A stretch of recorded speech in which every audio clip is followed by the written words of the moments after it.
If you're familiar with early Christian art, then you know that there are variances in Jesus's appearance. Sometimes he has long hair, sometimes short hair, sometimes beard, sometimes no beard. Why is this the case?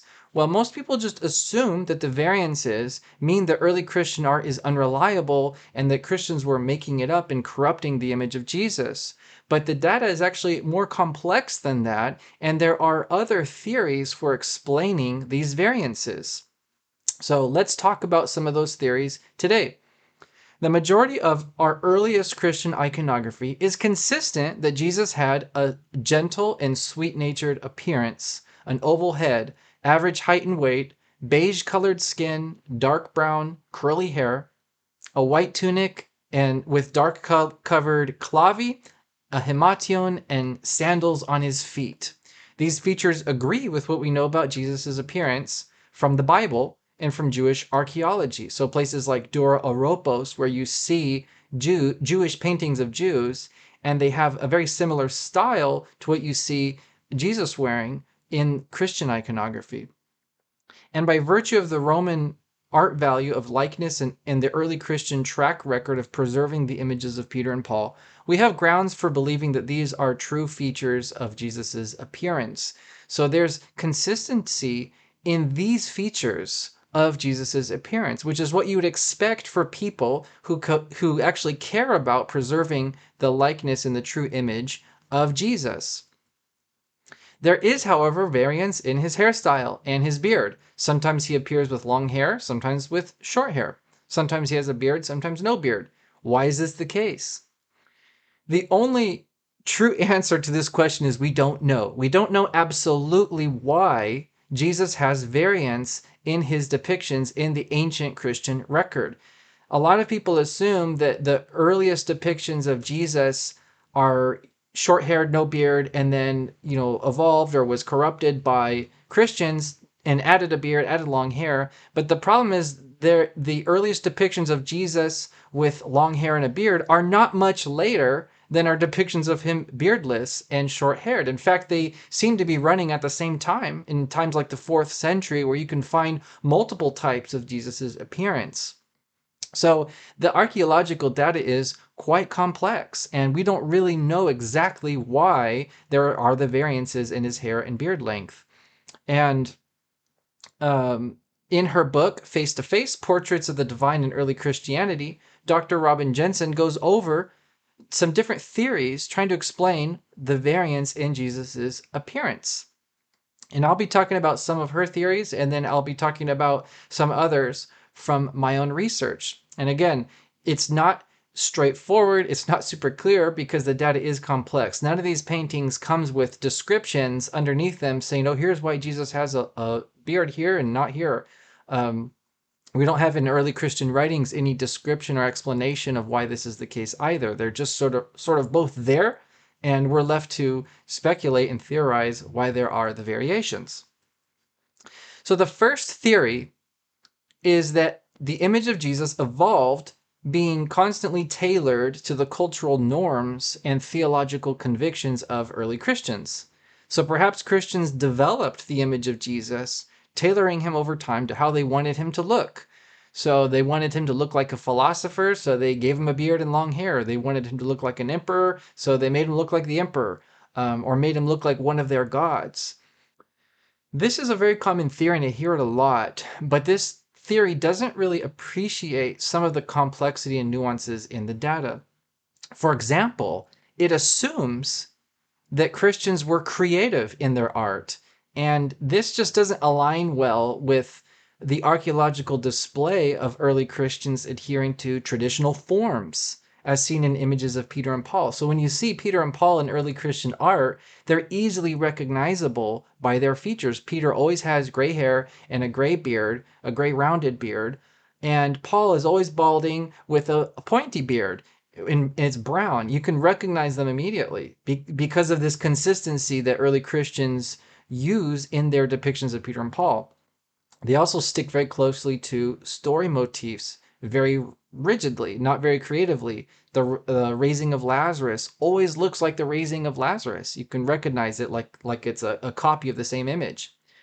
So early Christians, both in writing and art, displayed a carefulness to preserve likenesses of their subjects. This was a value of Greco-Roman art culture, but also of early Christians who were making Christian art.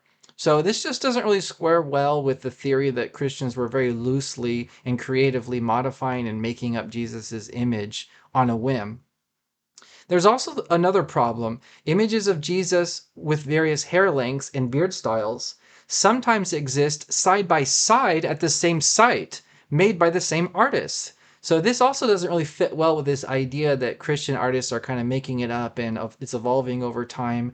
If that's the case, then why would one artist make Jesus look different in two different pictures of him? Just doesn't make any sense. If that artist has an idea of what Jesus looked like, you'd expect that artist to be consistent with that image. But yet we have multiple cases, like in the Rabula Gospels, the Basilica of San Vitale and Santa Constanza Church, where Jesus is depicted in two different ways by the same artist. So this indicates not really an evolution of Jesus's appearance over time, but more of an intention and a meaningful or meaning to the differences in Jesus's look. So we have an example here of two pictures of Jesus from the Basilica of San Vitale in Ravenna. This dates to the 6th century. So why would the artist paint Jesus in two different ways if this artist lived in one stage of Jesus's development, right? The development of his image? Why would he have two different pictures of him? So it seems like this artist is actually communicating something through the differences, through these features. And and this is what I mean, it's a little bit more complex than what people assume. The next theory is that the short-haired and beardless Jesus is a young Jesus, and the long-haired and bearded Jesus is the adult form of him. Well, the problem is just simply that depictions of Jesus with short hair and no beard are from his adult life. These are scenes from his ministry years. And we know from Luke 3:23 that Jesus started his ministry at 30 years old. So this theory doesn't really help us a lot in interpreting those ancient depictions of Jesus from his ministry years, beardless and short-haired. The third theory is that Jesus took on different looks, or that different looks in the iconography are intentional and meaningful, okay? In other words, the differences are intentional and didactic for a certain purpose and certain reason. This seems to be a favored theory by Dr. Robin Jensen. So, for example, Jesus with a beard emphasizes his role as a superior philosopher. Jesus without a beard and looking youthful emphasizes his eternal life, like eternal youth.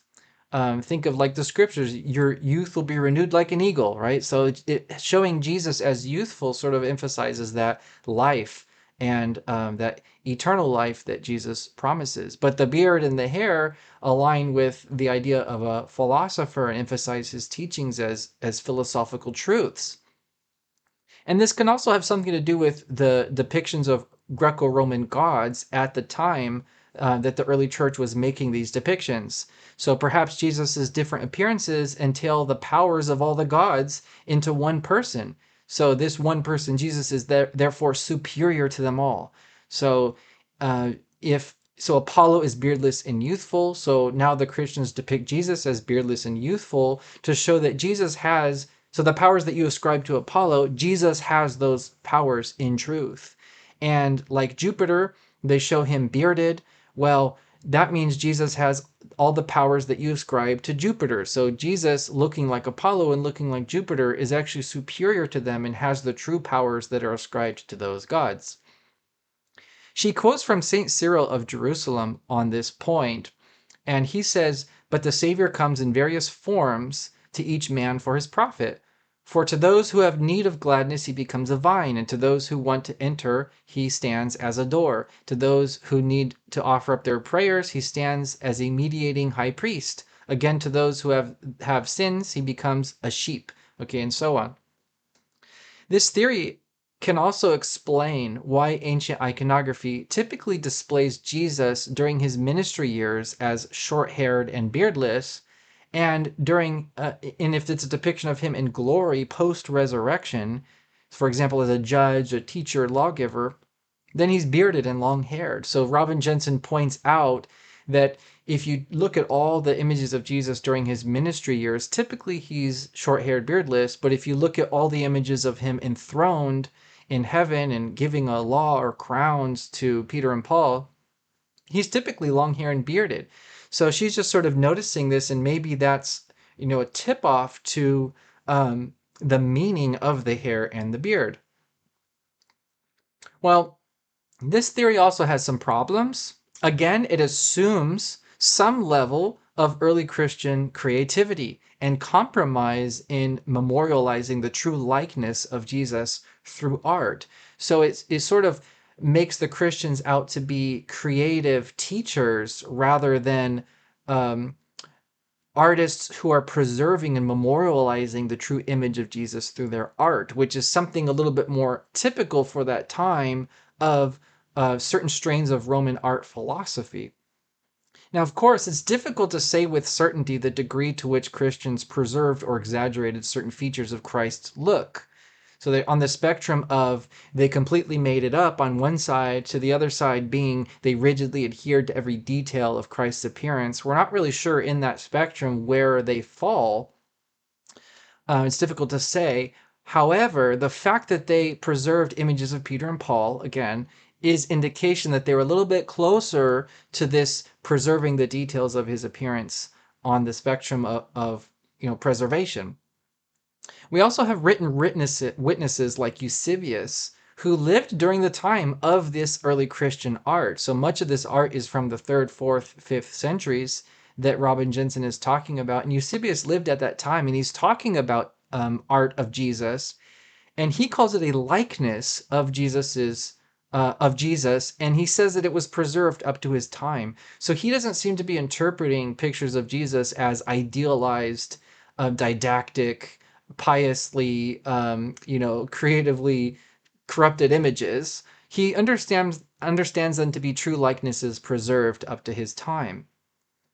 And then, of course, St. Cyril in this quote he's teaching that these are different symbols that Jesus was talking about, used to teach how his followers can relate to him, not literally that he took on different physical appearances to his followers. So I'm just questioning how exactly that quote teaches this doctrine, right? It sounds like St. Cyril's teaching more about how Jesus relates and helps and interacts with his followers, not literally how he looks to them. So let's continue. The fourth theory is that there are multiple transmission lines of Jesus's image, and some of them are more accurate than others.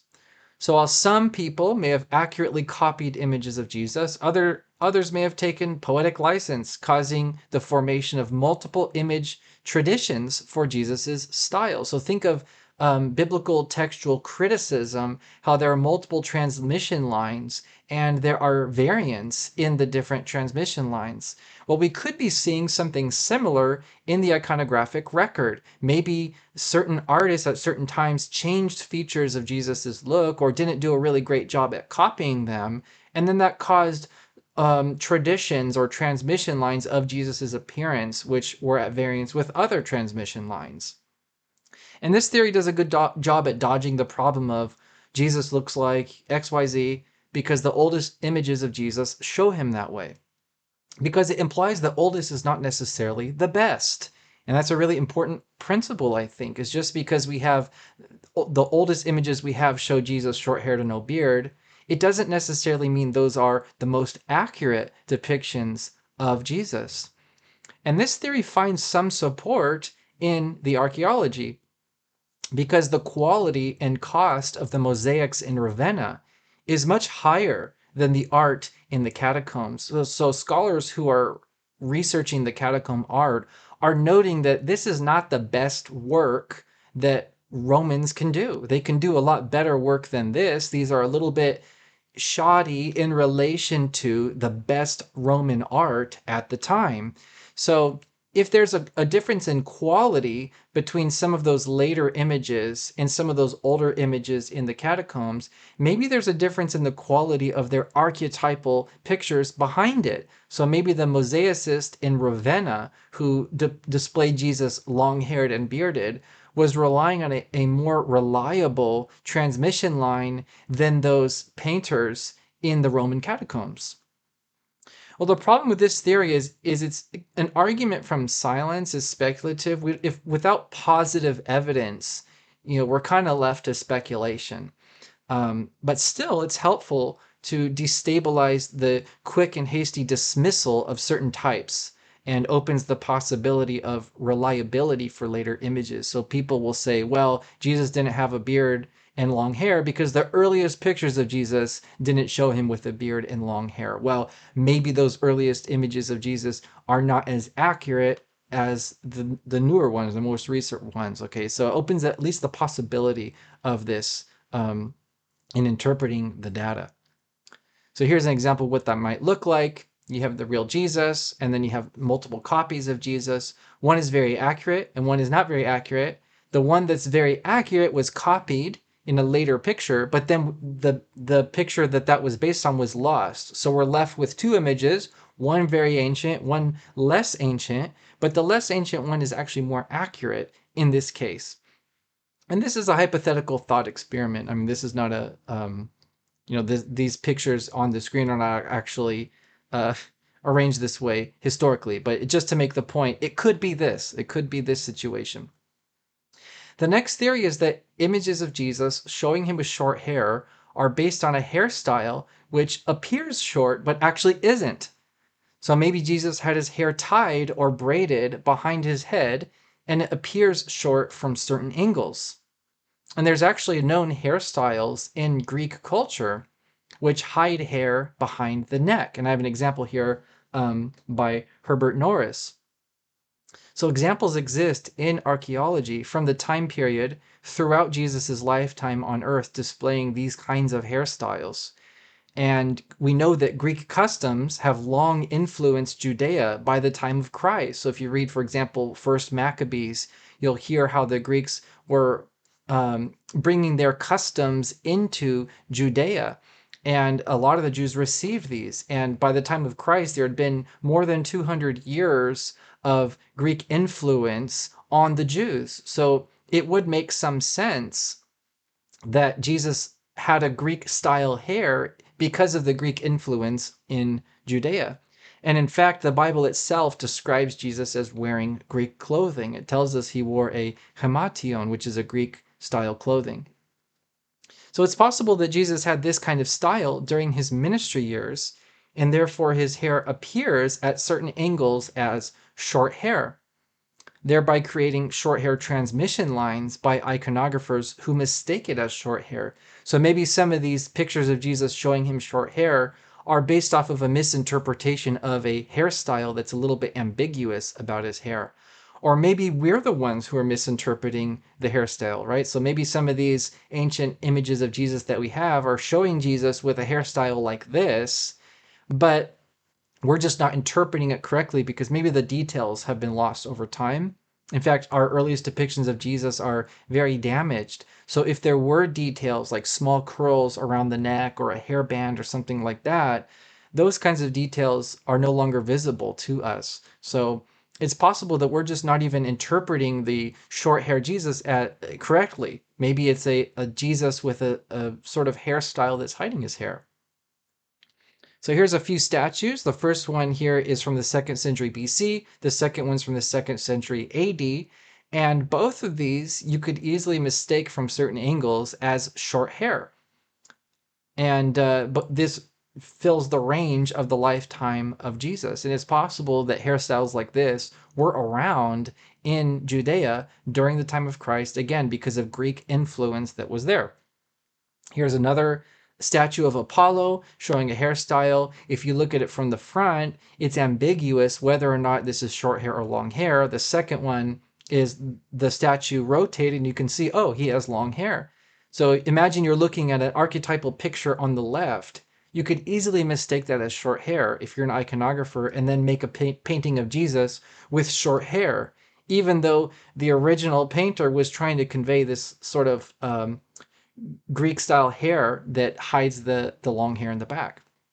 So again, this is exploring possibilities of how we got these multiple transmission lines.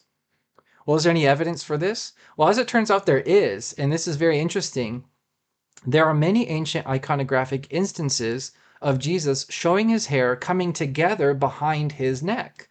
And this spans throughout iconography history. You can find this from the 4th century all the way to the present time. And I have a 20th century icon of Jesus here. It's Russian.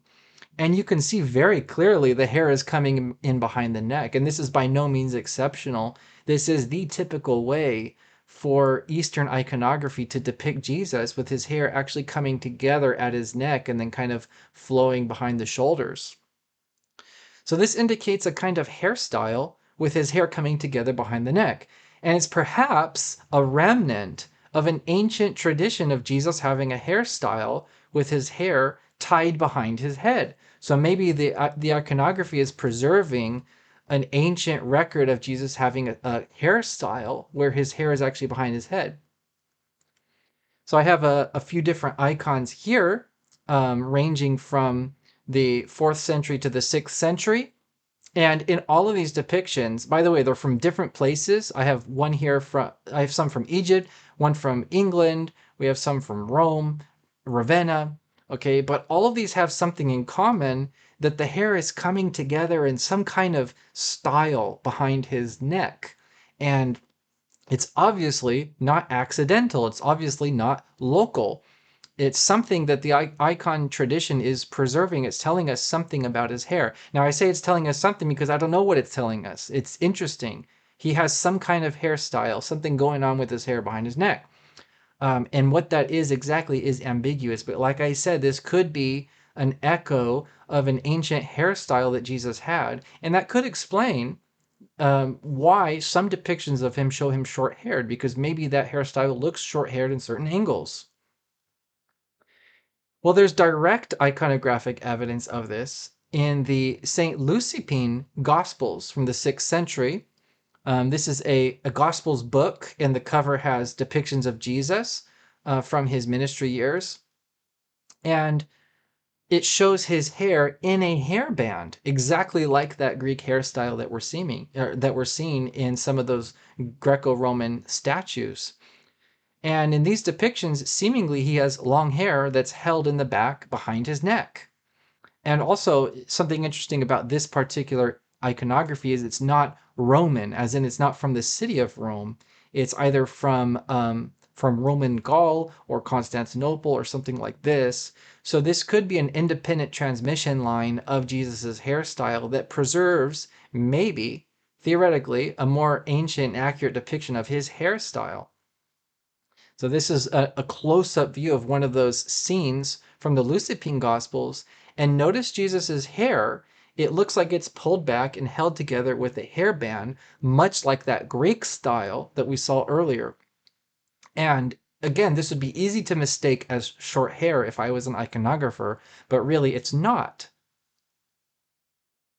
So the problems with this theory is it's a little bit speculative. There just aren't very many depictions of Jesus clearly demonstrating this kind of hairstyle, which can appear short. There are some, like I showed, there's some evidence of that. There's maybe some echoes of an ancient depiction of his hairstyle, but nothing super, super clear, and there just aren't a whole lot of clear examples of that.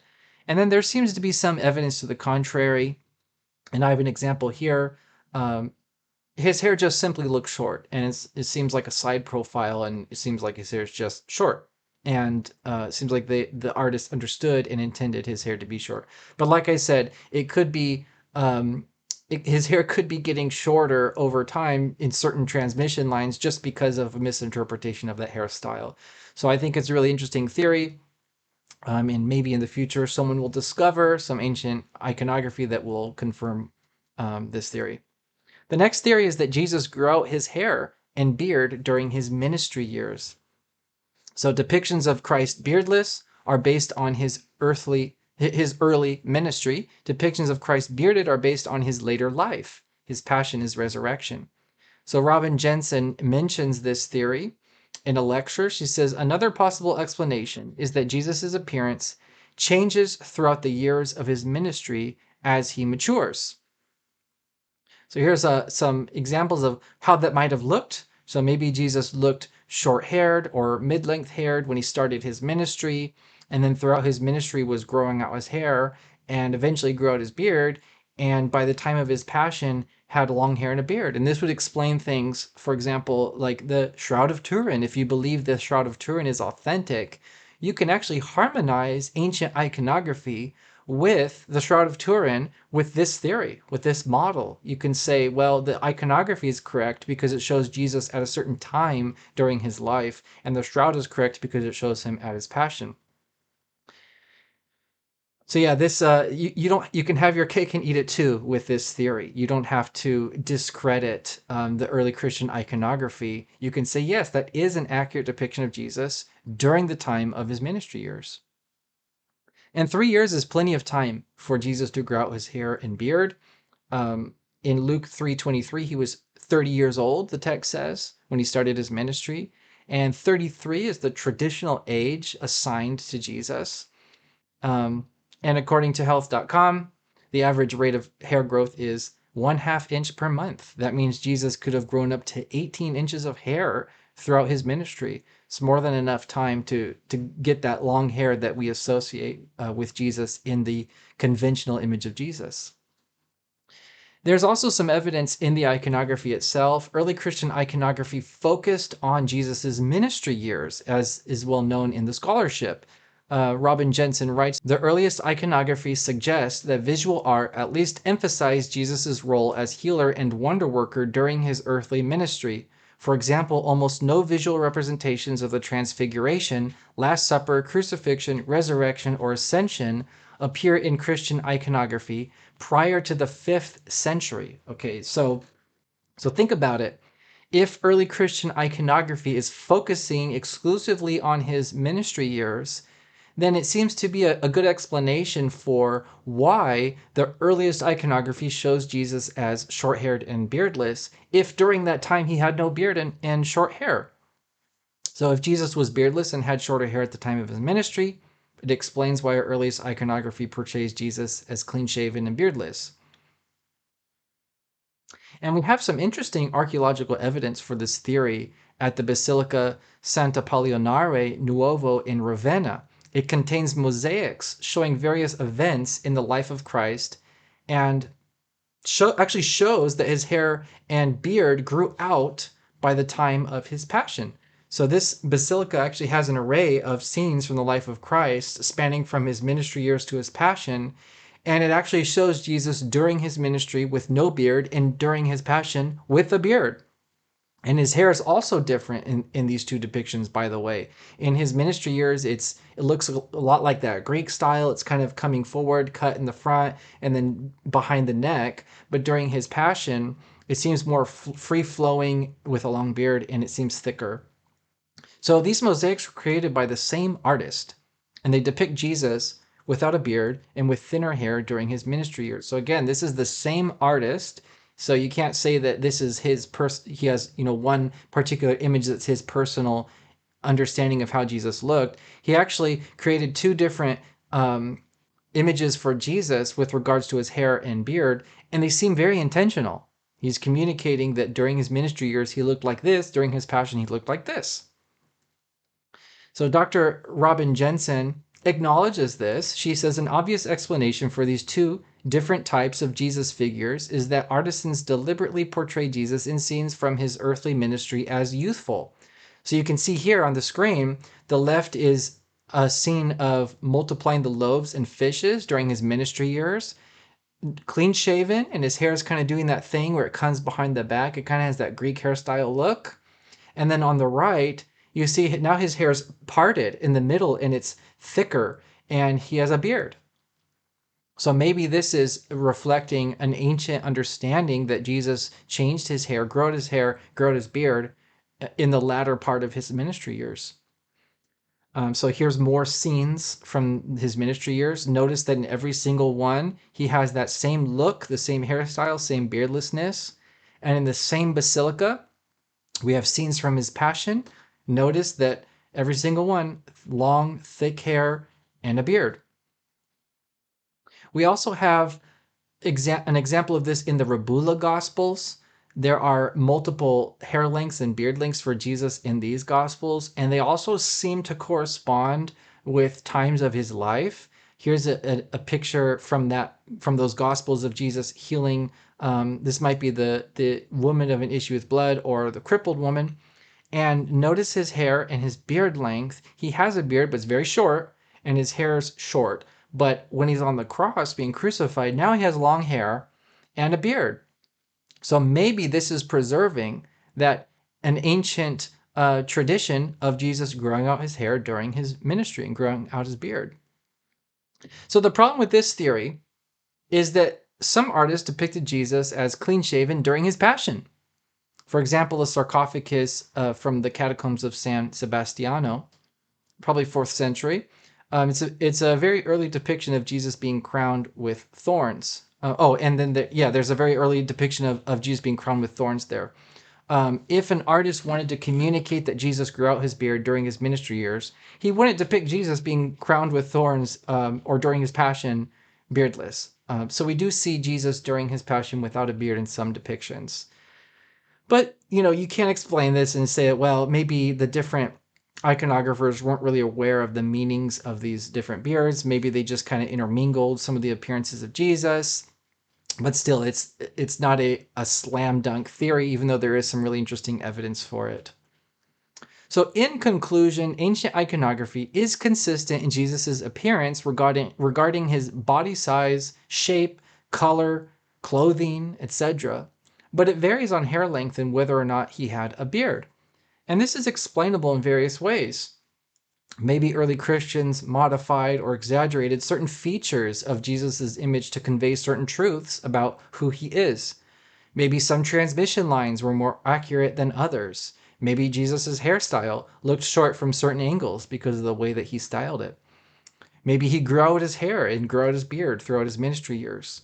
And maybe different depictions of Jesus intermingled over time, creating complexity in the archaeological record. The truth is, probably some combination of these theories is true. And it accounts for the complexity that we're seeing in the data. And like I said, it's not like we see a clear evolution of a short-haired, beardless Jesus evolving into a long-haired, bearded Jesus. These images of Jesus with variance in his hair and beard are running parallel to each other for centuries. So those who confidently discredit the conventional image of Jesus as made up or pagan and use early iconography to defend their position do not respect the nuances and complexity of the data.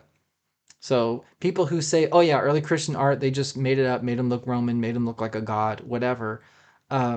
Those people who say that just aren't respecting the complexity and nuance of this data, and maybe can learn a little bit of humility by studying the archaeology a little bit deeper. Those who accept the conventional image of Jesus as authentic stand on good ground, with at least 1,600 years of archaeological evidence behind them. So if you're a Christian, you say, I believe that Jesus had long hair and a beard, you're standing on good grounds. You have 1,600 years of archaeological evidence and some of the highest quality ancient Christian iconography from places like Rome, Ravenna, and Egypt. However, at the same time, Christians should not be so rigid to rule out the possibility that Jesus' appearance was modified or at least exaggerated by some iconographers to emphasize certain aspects of his power.